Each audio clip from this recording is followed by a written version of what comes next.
মিজানে বা আমল পরিমাপ যন্ত্রে বান্দার কোন কোন আমলগুলো সবচাইতে বেশি ভারী হবে, সবচাইতে বেশি ওয়েটফুল হবে, কোন আমলগুলোর ওজন সবচাইতে বেশি হবে, সেরকম কিছু আমল নবী সাল্লাল্লাহু আলাইহি ওয়াসাল্লাম আমাদেরকে চিহ্নিত করে দিয়ে গেছেন।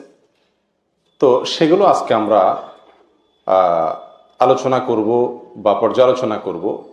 হয়তো আমাদের জানা বিষয়গুলো আবার নতুন করে জানবো ইনশাআল্লাহ। প্রিয় ভাইয়েরা, আখিরাতের প্রতি ঈমান বা ঈমান বিল আখিরাহ এর একটা পার্ট বা অংশ হলো মিজানে বিশ্বাস করা। আখিরাতের যে সমস্ত পর্বগুলো থাকবে, প্রতিটি মানুষকে যে সকল পর্বগুলো মোকাবেলা করতে হবে বা অতিক্রম করে তারপরে তার চূড়ান্ত গন্তব্যে যেতে হবে, তার ভেতরে একটি পার্ট হলো মিজান। এই মিজান শব্দের একেবারে আক্ষরিক অর্থ হলো পাল্লা। আজকের যত রকম পরিমাপ করার যন্ত্র আছে, দাড়ি পাল্লা থেকে নিয়ে এ সবগুলোই মিজান এক কথায় বলা হয়। আমল পরিমাপের সেই যন্ত্র কেমন হবে সে সম্পর্কে শুধু ছোট্ট একটি ধারণা আমাদেরকে দেওয়া হয়েছে হাদিস থেকে। নবী আলাইহিস সালামের হাদিস থেকে বোঝা যায় যে তার দুটি পার্ট থাকবে, দুটি পার্শ্ব থাকবে। এক পাশে নেকামল, অপর পাশে বদামল রাখা হবে। এক হাদিসে পাল্লার আকৃতি, ধরন সম্পর্কে কিছুটা ধারণা দেওয়া হয়েছে। নবী আলাইহিস সালাম তিনি বলেছেন যে ইউদাউল মিজান ও ইয়াউমাল কিয়ামাহ, কিয়ামতের দিন আল্লাহ সুবহানাহু ওয়া তাআলা মিজান স্থাপন করবেন বান্দার আমল মাপার জন্য। আর ফালা উজিনা ফিহিস সামাওয়াতু ওয়াল আরদু লাসাআত, যদি আসমান এবং জমিন এই সব কিছুকে একসঙ্গে উঠায় দেওয়া হয় সে পাল্লায়, এত বৃহৎ হবে যে ওই পাল্লায় সেটাকেও মাপতে সক্ষম, এত বিশাল হবে, এত বড় হবে। ফাতাকুলুল মালাইকা, তখন ফেরেশতারা আল্লাহ তাআলাকে বলবেন, ইয়া রব লিমান ইয়াজিনু হাযা, এত বিশাল এই পাল্লার আয়োজন, এটা কাকে পরিমাপ করবে বা কি পরিমাপ করবে? তখন ফায়াকুলুল্লাহু তাআলা, তখন আল্লাহ সুবহানাহু ওয়া তাআলা বলবেন, লিমান শি'তু মিন খালকি, আমার সৃষ্টির ভিতরে যাকে ইচ্ছা তাকে আমি, তার কর্ম তাকে আমি পরিমাপ করব এই পাল্লায়। বান্দার প্রতিটি আমল মিজানে উঠবে, সেটা নেকামল হোক আর বদামল হোক, এবং তার একটি কাজও আল্লাহ সুবহানাহু ওয়া তাআলা ছাড়বেন না, যেটা আমরা একটু আগে আয়াত থেকে একেবারে পরিষ্কারভাবে জানতে পারলাম। আর আরো পরিষ্কারভাবে জানা যায় সূরা জিলজাল থেকে। আল্লাহ সুবহানাহু ওয়া তাআলা বলছেন, ফামান ইয়া'মাল মিসকালা যাররাতিন খায়রান ইয়ারাহ ওয়া মান ইয়া'মাল মিসকালা যাররাতিন শাররান ইয়ারাহ, বিন্দু পরিমাণ যদি, দাররা পরিমাণ যদি ভালো কাজ করে সে ওটা দেখতে পাবে। আল্লাহ সুবহানাহু ওয়া তাআলা কোনো কিছুকে কি করবেন না, নষ্ট করবেন না, সবকিছুকে হাজির করবেন, ভালো হোক অথবা মন্দ হোক। বান্দার নেক আমল যেগুলো আছে এর প্রত্যেকটা আমলেরই একটা ওয়েট থাকবে, প্রত্যেকটা আমলেরই একটা ভার থাকবে, যেটা তার ওই নেক আমলের পাল্লাকে ভারী করবে। এখন ভালো কাজের ভিতরে সবচাইতে ওজনে ভালো কাজ কোনগুলো? আমরা এখানে যে ভালো কাজগুলো আজকে আপনাদের সামনে পেশ করব নবী আলাইহিস সালামের হাদিসের আলোকে, সেগুলো মূলত সবই বলতে গেলে নফল আমল। কোন কোন ক্ষেত্রে বলা যেতে পারে ঈমান সংক্রান্ত বিষয় আছে, এর বাইরে বেশিরভাগই হলো নফল আমল মূলত। কিন্তু মোটা দাগে মিজানে বান্দার সবচেয়ে বেশি ওয়েটফুল হবে বান্দার ফরজ আমলগুলো। বিধায় ফরজ আমল যেগুলো সেগুলো হবে মৌলিক, ওইগুলো না থাকলে কোনো কোনো আসার থেকে জানা যায় যে নফল আমলের মূল্যই হবে না, ওইগুলো থাকতেই হবে তারপরে যে নফল আমল। আর ওইগুলোর ওজন হবে সবচাইতে বেশি, যেটা বলাই বাহুল্য। এগুলো হলো ফরজ বাদে যে নফল আমল সেগুলোর কথা। যাই হোক, তার ভিতরে সর্বপ্রথম যে আমলটি মিজানের পাল্লাকে সবচাইতে বেশি ভারী করবে সেটা হবে তাহলিল। তাহলিল, তাহলিল কি? লা ইলাহা ইল্লাল্লাহ, লা ইলাহা ইল্লাল্লাহ এই বাক্যটি, এটি হবে মিজানের পাল্লায় সবচাইতে ওজনী বাক্য। কোন কোন বর্ণার ভাষ্য অনুযায়ী কালিমায়ে শাহাদাত পুরাটুকু চলে আসে, আশহাদু আল্লা ইলাহা ইল্লাল্লাহু ওয়া আশহাদু আন্না মুহাম্মাদার রাসূলুল্লাহ, এই পুরাটুকুই চলে আসে। এই বাক্যটুকু হবে কিয়ামতের ময়দানে স্থাপিত মিজানের সবচেয়ে ভারী আমল। এবং এ বিষয়ে একটি নয়, বহু হাদিস নবী আলাইহিস সালাম থেকে বর্ণিত হয়েছে। তার ভিতরে আমরা শুধু একটি হাদিস যদি পেশ করি এখানে আজকে, সেটি ইনশাআল্লাহ যথেষ্ট হবে। সুনানে তিরমিজি এবং মুসনাদে আহমদে বর্ণিত হয়েছে, নবী আলাইহিস সালাতু ওয়াস সালাম বলেছেন যে কিয়ামতের দিন আল্লাহ সুবহানাহু ওয়া তাআলা একটি লোককে ডাকবেন সমস্ত সৃষ্টি জগতের সামনে, সকলের সামনে উপস্থিত করে আল্লাহ সুবহানাহু ওয়া তাআলা তার 99টি বদামল নামা পেশ করবেন। তার সারা জীবনের যত কুকর্ম আছে, সারা জীবনের যত অপরাধ আছে, এগুলোর হিসাবের যে দপ্তর, সেটার 99টি দপ্তর আল্লাহ সুবহানাহু ওয়া তাআলা হাজির করবেন। হাজির করে তার সামনে উপস্থিত করবেন, যার এক একটি দপ্তর চোখের যতদূর চোখ যায় ততদূর পর্যন্ত বৃহৎ, তত বড় হবে তার এক একটি দপ্তর। এরকম 99টি দপ্তর হাজির করবেন ওই লোকের, এত বেশি অপরাধ তার জীবনে ছিল। সুম্মা ইয়াকুল, এরপরে আল্লাহ সুবহানাহু ওয়া তাআলা বলবেন যে আতুনকিরু মিন হাযা শাইআ, তুমি কি এই যে দপ্তরগুলোতে যা লেখা আছে তুমি এসব করেছো বলে আমার ফেরেশতারা সংরক্ষণ করেছেন, এই ফেরেশতাদের লেখা, তাদের সংরক্ষিত এই হিসাব, এর বিষয়ে তোমার কোনো সন্দেহ আছে কিনা, বা এর কোনোটিকে তুমি কি অস্বীকার করো, তোমার বক্তব্য কি? আল্লাহর আদালতে তার জবানবন্দি নেওয়া হবে। তখন সে লোক বলবে সকলের সামনে যে ফায়াকুলু লা ইয়া রব, না আল্লাহ, আপনার ফেরেশতারা কিছু বাড়িয়ে লেখেনি, আমি কোনোটিকে অস্বীকার করছি না, এর সবই আমারই কৃতকর্ম। তখন আল্লাহ সুবহানাহু ওয়া তাআলা তাকে বলবেন আফালাকা উযরুন, তাহলে তুমি এত অপরাধ করলে, এত অন্যায় করলে, তোমার কি কোনো ওজর আছে? তোমার কি কোনো ওজর আছে? তোমার কি কোনো এর জন্য কোনো আপত্তি আছে কিনা? তোমার কোনো বক্তব্য আছে কিনা যে তুমি এতগুলো কেন করছো? কি তুমি বিপদে প্রয়োগ করছো? তোমাকে কেউ বাধ্য করছে? তোমার কিছু বলার আছে কিনা, বক্তব্য আছে কিনা?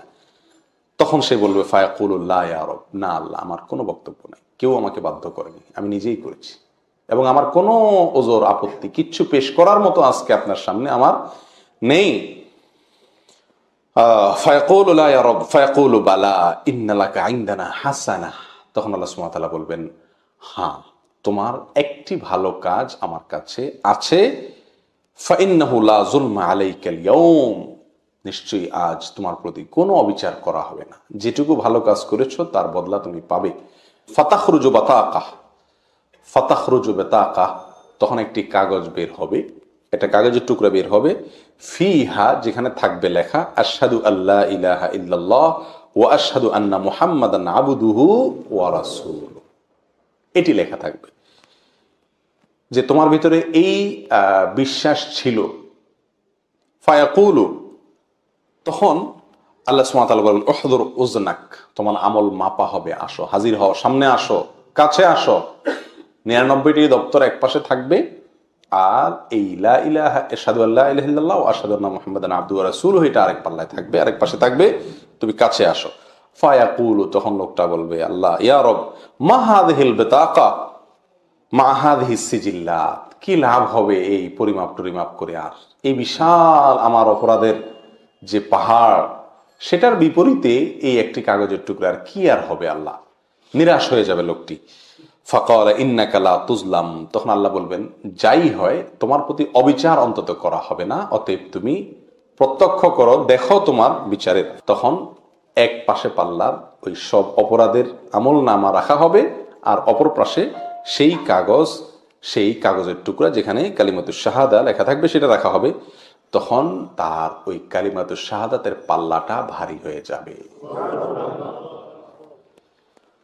প্রিয় ভাই, এই হাদিস থেকে জানা যায়, পরিষ্কার ভাবে বোঝা যায়, বান্দার সবচাইতে ওজনী আমল হলো লা ইলাহা ইল্লাল্লাহ এর আমল। এখন কথা হলো, তাহলে তো এই হাদিস থেকে আমরা একটা বার্তা পেয়ে যাচ্ছি যে যত অপরাধী করা হোক পাহাড় সমপরিমাণ হয়ে যাবে, কোনো সমস্যা নাই, শুধুমাত্র লা ইলাহা ইল্লাল্লাহ জিকির সকাল সন্ধ্যা চালাইতে হবে, বলতে হবে বেশি বেশি করে, ব্যাস। ওই বেটার মাত্র একটা কাগজের টুকরাই ছিল, আমরা কাগজ ভরে ফেলবো বলতে বলতে, কি বলেন? তাহলে তো বোধহয় রক্ষা হয়ে যাবে নাকি? না ভাই, হিসাব এত সহজ নয়। এখানে সেই লোকটির বিস্তারিত কোনো বিবরণ নবী আলাইহিস সালাম পেশ করেননি, হাদিসে শুধু এইটুকু বলা আছে। এখানে কি লোকটার ওই আশহাদু আল্লা ইলাহা ইল্লাল্লাহ ওয়া আশহাদু আন্না মুহাম্মাদুর রাসূলুল্লাহ, মুহাম্মাদান আবদুহু ওয়া রাসূলুহু, এটা সে মুখে বলছে আর তাতে মুক্তি পেয়ে গেছে, ব্যাপারটি সেরকম, নাকি এর ঈমানটুকু তার কাছে অনেক হাই লেভেলের ছিল সেজন্য সে রক্ষা পেয়ে গেছে, নাকি আল্লাহ সুবহানাহু ওয়া তাআলা রহম করে তার এটার ওজন আরো বাড়িয়ে দিয়ে তাকে রক্ষা করেছেন, এর বিস্তারিত কোনো বিবরণ আমাদেরকে হাদিসে নবী আলাইহিস সালাম দেন নাই। বিধায় শুধুমাত্র লা ইলাহা ইল্লাল্লাহ বলবো আর যত কুকর্ম আছে সব করব, এর কোনো সুযোগ নাই। তওবার ব্যাপারটাও এরকম, আমরা যখন অনেকে তওবার ফজিলত শুনি, তওবা সংক্রান্ত হাদিসগুলো শুনি, তখন আমরা অনেকে মনে করি যে তাহলে তো মোটামুটি ডাইন বাম যে সমস্ত আকাম কুকাম করার আছে সেগুলো তো চালানো যেতে পারে, কারণ আল্লাহ তো ক্ষমাশীল।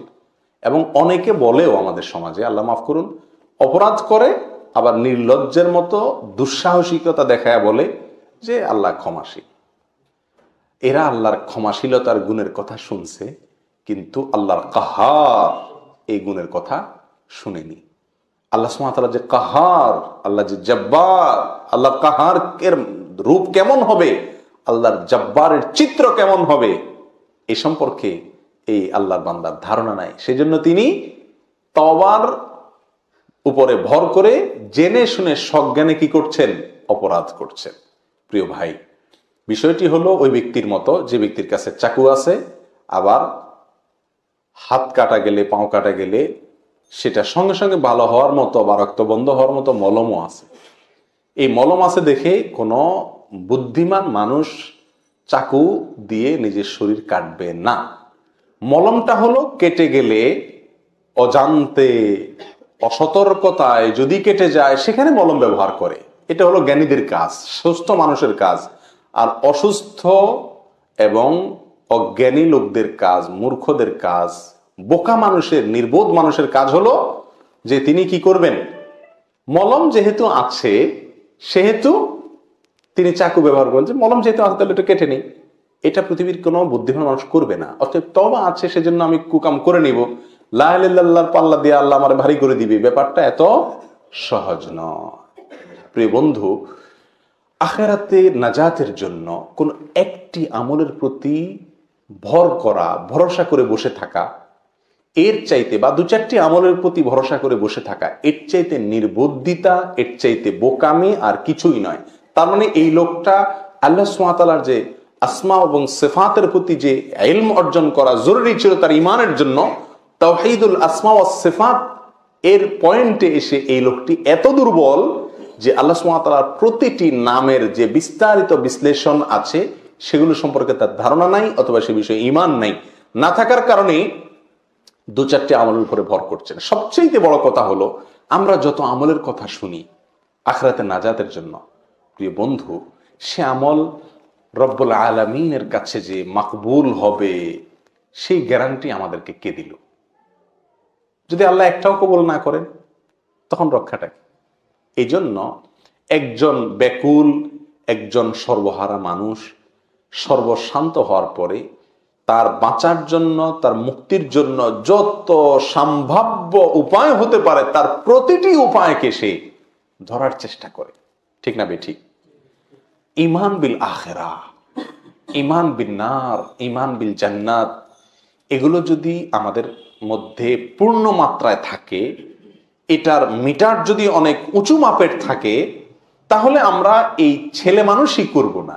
অর্থাৎ দু চারটি আমল পেলাম তাহলে তো মুক্তি সহজ হয়ে গেল, ব্যাপারটিকে এত ছোট, এত হালকা মনে করব না। বরং চাতক পাখির মতো চেয়ে থাকবো কোন আমলটি আমাকে মুক্তির জন্য পথ দেখায়, কোন আমলটি আমার নাজাতকে ত্বরান্বিত করে, যেটি পাবো, যে হাদিস থেকে পাবো, যে আয়াত থেকে পাবো, যেই জায়গা থেকে পাবো, হুমড়ি খেয়ে সেটাকে আঁকড়ে ধরবো।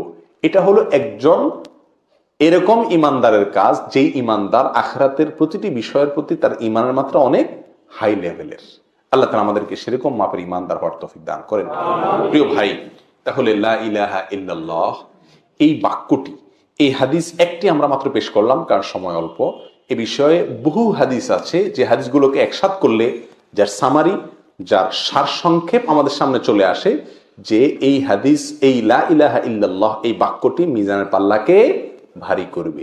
এখন কি এই বাক্য মুখে বললেই ভারী হয়ে যাবে মিজানের পাল্লা, নাকি এই বাক্যের বিশ্বাস নিজের ভিতরে ধারণ করতে হবে? এই বাক্যের বিশ্বাসকে পরিপূর্ণ মাত্রায় সহি, সম্পূর্ণ বিশুদ্ধভাবে নিজের ভেতরে ধারণ করতে হবে। এটাকে ধারণ করার পরে যত মুখে বলবো তত বেশি সেটা ওয়েটফুল হবে ইনশাআল্লাহ। অর্থাৎ তাওহীদকে যত মজবুত করতে পারবো, তাওহীদের যত প্রকার আছে, সেটা তাওহীদুর রুবুবিয়্যাত হোক, তাওহীদুল আসমা ওয়াস সিফাত হোক, তাওহীদুল উলুহিয়্যাহ হোক, সমস্ত প্রকার তাওহীদকে পরিপূর্ণ মাত্রায় মজবুত করে সুদৃঢ় করে আমি মুখে যত বলতে থাকবো তত ফায়দা হতে থাকবে। এখন যদি একজন মাজারে সেজদা করে, একজন শিরকে আকবারে লিপ্ত থাকে, আবার এদিকে মুখে তিনি লা ইলাহা ইল্লাল্লাহ দনিকে 1000 বারও পড়ে, তাহলে কি বলেন?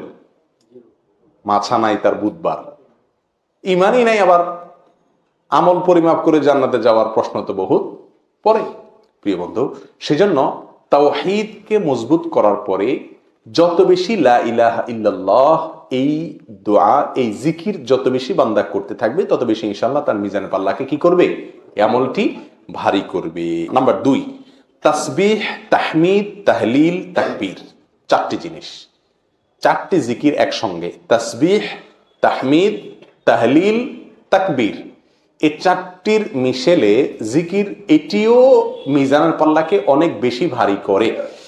এবং এ বিষয়ে আবু হুরায়রা রাদিয়াল্লাহু তাআলা আনহু বর্ণিত সহিহ বুখারীর সর্বশেষ হাদিস, ইমাম বুখারী রাহিমাহুল্লাহ তার বুখারীর ঐতিহাসিক কালজয়ী এই হাদিস সংকলনের গ্রন্থকে একেবারে শেষ করেছেন যেই পর্ব দিয়ে, তার ভিতরে এই হাদিসটি।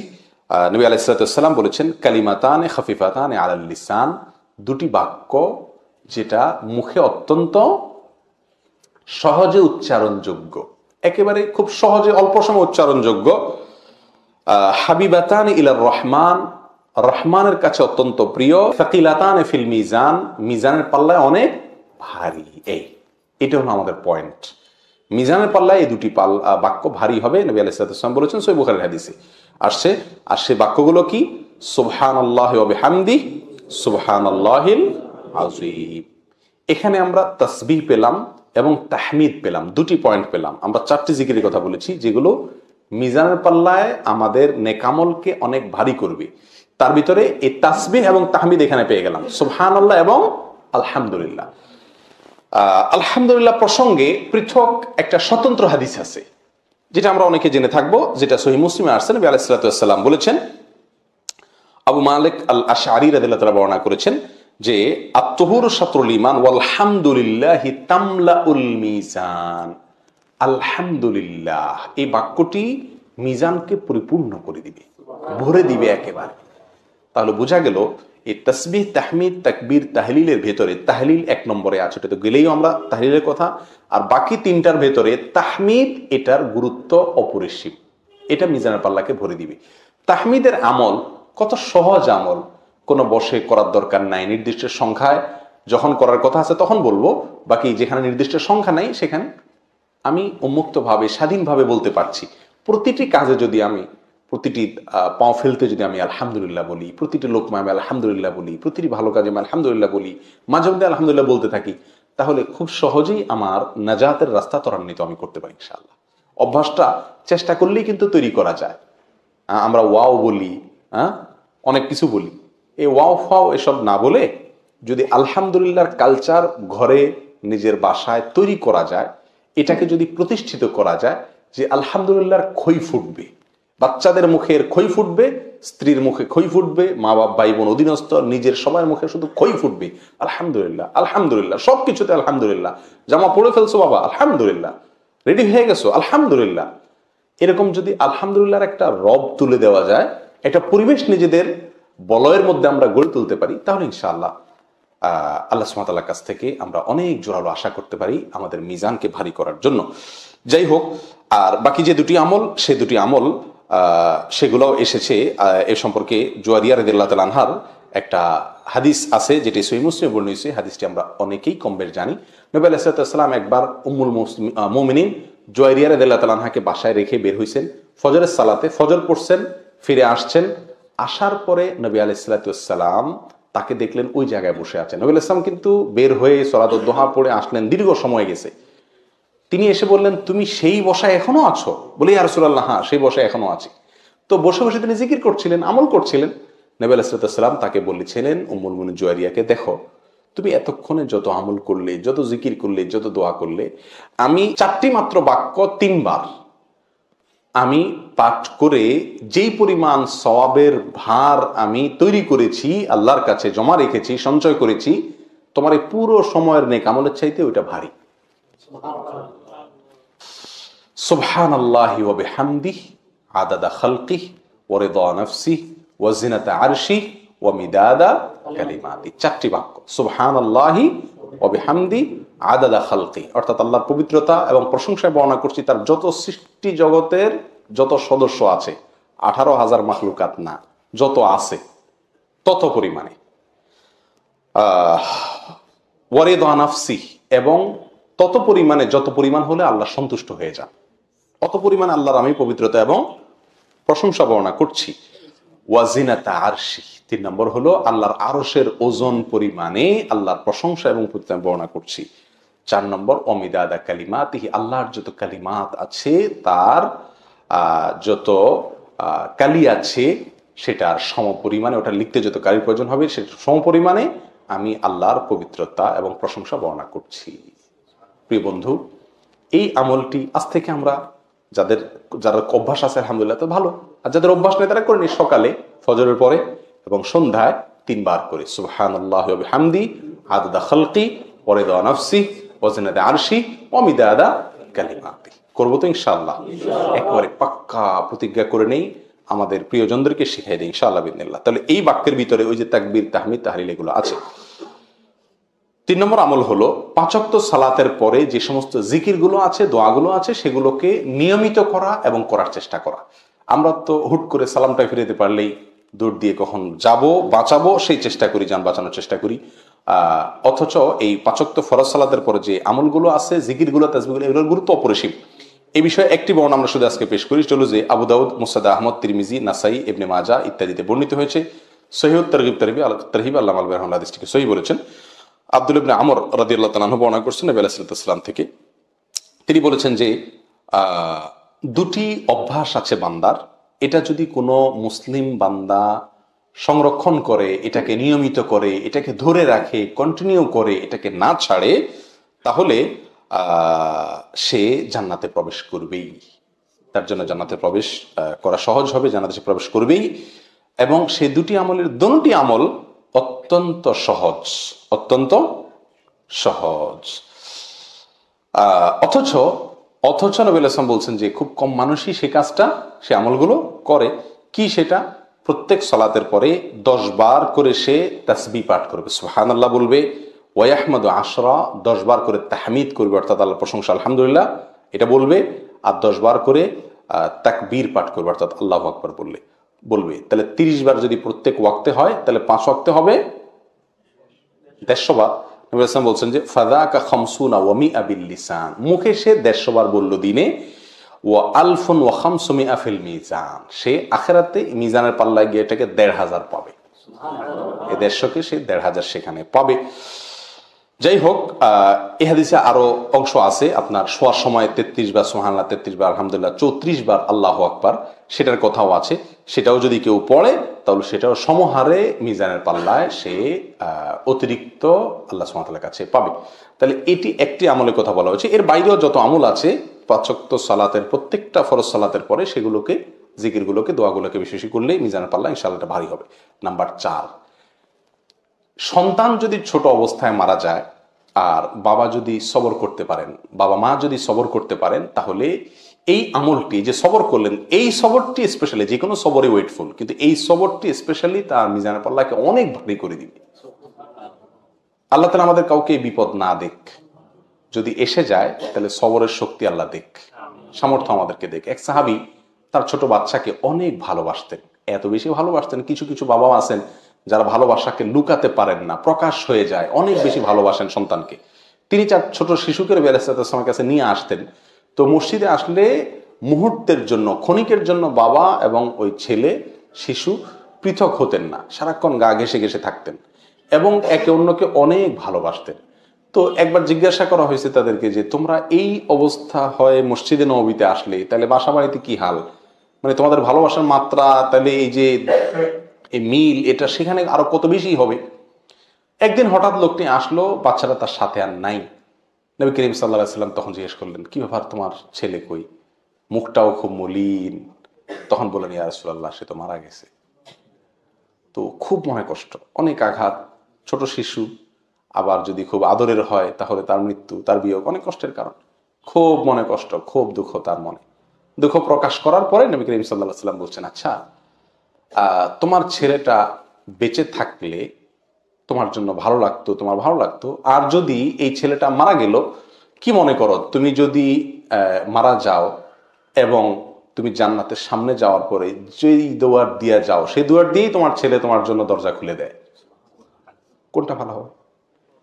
তো সঙ্গে সঙ্গে বলছি, আসলে অবশ্যই দ্বিতীয়টা ভালো। সঙ্গে সঙ্গে তার মন ভালো হয়েছে, ইয়া রাসূলুল্লাহ, যদি এই হয় আমার আর কোনো দুঃখ নেই।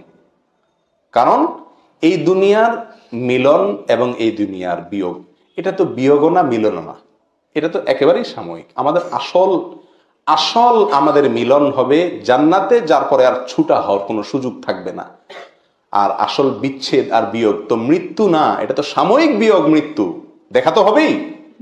আসল বিয়োগ তো হবে সেদিন, যেদিন দুজন দুই পথের যাত্রী হয়ে যাবে চিরকালের জন্য। সেদিন যে বিচ্ছেদ হয়ে যাবে, একজন যদি জাহান্নামমুখী আর একজন জান্নাতমুখী হয়, তাহলে সে বিচ্ছেদ হবে আসল বিচ্ছেদ। তো আমি যদি আমার শিশুকে জান্নাতে পাই এবং সে আমাকে ওয়েলকাম করার জন্য জান্নাতের দুয়ার খুলে অপেক্ষা করে, ইয়া রাসূলুল্লাহ, তাহলে এই কষ্ট সহ আমার জন্য একেবারেই সহজ হয়ে গেল। প্রিয় বন্ধু, তো এই আমলটি অনেক বেশি ওয়েটফুল। আল্লাহ যদি তার কোনো বান্দাকে মুসিবত দেন, আমাদের কোনো ভাইকে মুসিবত দেন, কোনো বোনকে মুসিবত দেন, আল্লাহ তাআলা তাদেরকে সবরের শক্তিও দান করুক। প্রিয় ভাই, এ বিষয়ে মুসনাদ আহমদের একটি হাদিস, যেটি সহিহ সিলসিলা সহিহাত আল্লাহ রাহিমাহুল্লাহ উল্লেখ করেছেন। নবী আলাইহিস সালাতু ওয়াস সালাম বলেছেন, বাহ বাহ খামসুন মা আথকালুহুন্না ফিল মিজান। ওয়াহ ওয়াহ, আমরা বলি না এই জাতীয় যে 5টি আমল আছে যেগুলো মিজানের সবচেয়ে ভারী হবে। তার ভিতরে ওই যে লা ইলাহা ইল্লাল্লাহ, আল্লাহু আকবার, সুবহানাল্লাহ, আলহামদুলিল্লাহ 4টি, আর ওয়াল ওয়ালাদুস সালিহ ইয়াতাওয়াফা ফায়াহতাসিবুহু ওয়ালিদুহু। কারো যদি ছোট শিশু মারা যায় বা কোনো সন্তান মারা যায়, ছোট হোক বড় হোক, সে যদি সে কষ্টকে হজম করে, ধৈর্য ধারণ করে, আল্লাহর কাছ থেকে আজর পাওয়ার আশা, তাহলে সে এই বিনিময় পাবে। আজকাল অবশ্য মানুষ অনেক আলহামদুলিল্লাহ সচেতন হয়ে গেছে। মারা গেলে হাহুতাশ করে কান্নাকাটি, যেটা নিষেধ, সেই পর্যায়ে মানুষ খুব কমই যায়। কিন্তু এখনো গ্রামাঞ্চলেও আমাদের দেশে বহু লোক আছে যে আপনজন হারাইলে মুখ দিয়ে কি আসে কি না আসে, আছাড় পিছাড়, এগুলো অনেক হয়। তো এগুলো, এই মূর্খতাগুলো আমাদের ভিতরে এখনো আছে। আল্লাহ আমাদেরকে সবরের তৌফিক দান করেন। নাম্বার 5, উত্তম আখলাক। বড় কঠিন। এই আমরা যে আমলগুলোর কথা বলা, এর ভিতরে সবচেয়ে কঠিন হলো এই আমলটি, উত্তম আখলাক, মাকারিমে আখলাক, উত্তম চরিত্র। এটা মিজানের পাল্লাকে ভারী করবে। অনেক ওয়েটফুল আমল, কিন্তু এটাকে আমরা আমল, ওয়েটফুল তো পরের কথা, আমলই মনে করি না। প্রিয় বন্ধু, আজ বহু লোক পাওয়া যায় সহিহ আকীদার কথা বলে, সহিহ হাদিসের কথা বলে, কোরআন সুন্নাহর অনুসরণের কথা বলেন। মাশাআল্লাহ, অনেক ভালো দিক আছে, ওয়েলকাম, সাধুবাদ তার ভালো দিকগুলোর জন্য। কিন্তু আখলাকের বেলা দেখা যায় এত নিচু, এত নিকৃষ্ট আখলাক, সেটা কেউ হয়তো তার পরিবারের সঙ্গে, কেউ তার নিজের স্ত্রীর সঙ্গে, ভাই বোনের সঙ্গে, মা বাপের সঙ্গে, অধীনস্থদের সঙ্গে, পরিচিত লোকের সঙ্গে, অপরিচিত লোকের সঙ্গে, যেখানে সেখানে মানুষের সঙ্গে কৃত আচরণ, এটা সুন্দর না করতে পারলে জান্নাতে যাওয়ার চেষ্টা অমূলক, একেবারেই দূরবর্তী চিন্তা। প্রিয় ভাই, খায়রুকুম খিয়ারুকুম খায়রুন নাস, এই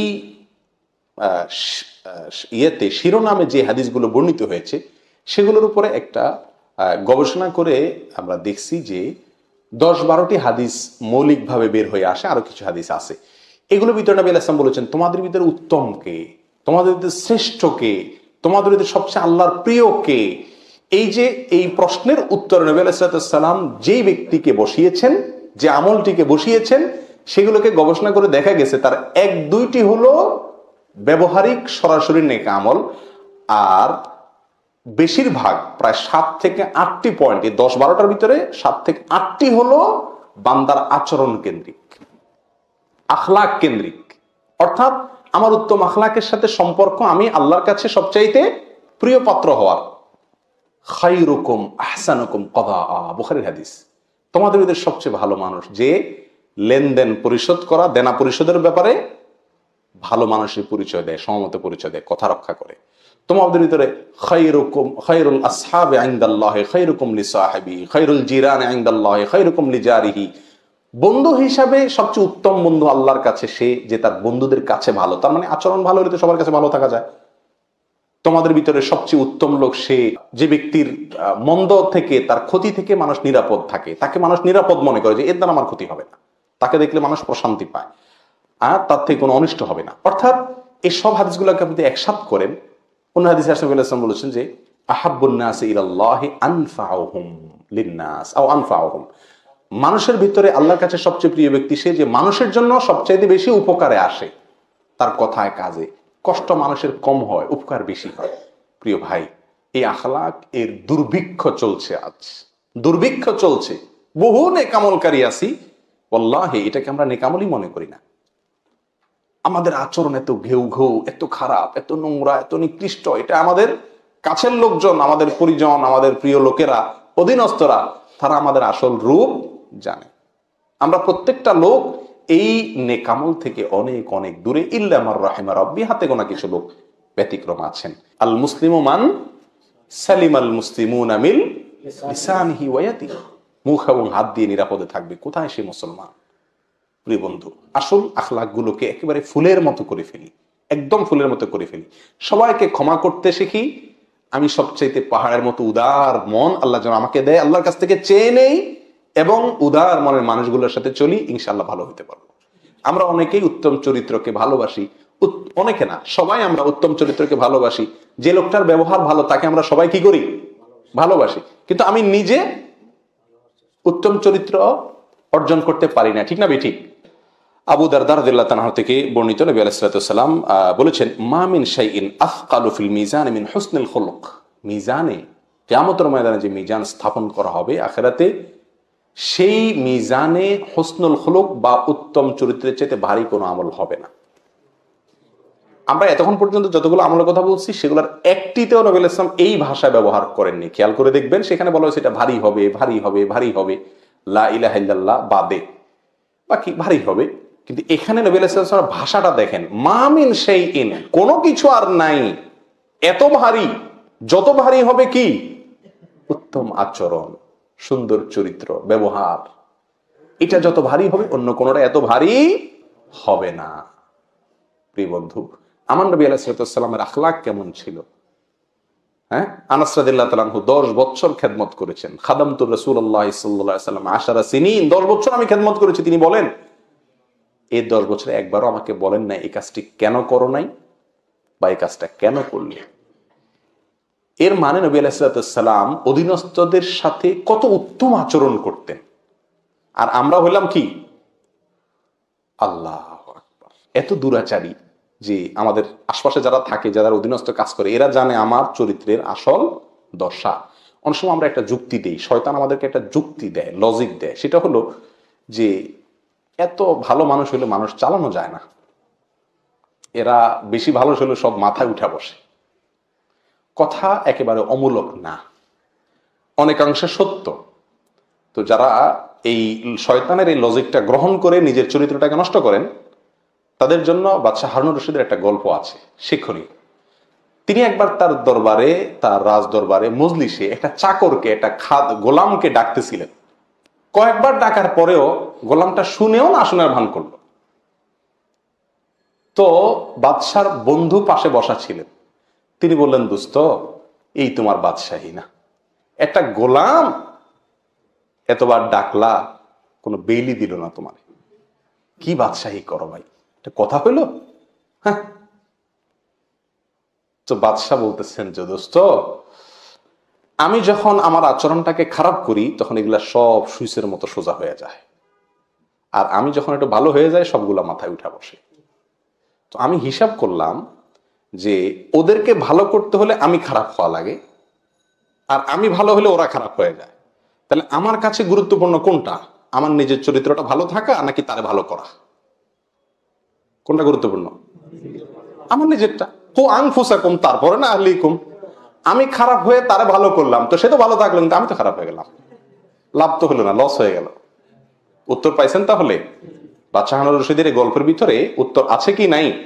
যারা দুর্ব্যবহার করে যে না অধীনস্থদেরকে ছাড় দিলে এরা মাথায় উঠে যায়, না এদেরকে ধরতে হয়, একটু কুল ডাউন, সুন্দর আচরণ দিয়ে মানুষকে সংশোধন করা যায়। আমি বলছি না যে আপনি কাউকে রাগ করেন না, রাগ করেন, নিকৃষ্ট পর্যায়ে চলে যে গালমন্দ, মুখ খারাপ, অনেক ভালো ভালো মানুষও আমরা তলে তলে এই কামগুলা করি, মানুষের সামনে না।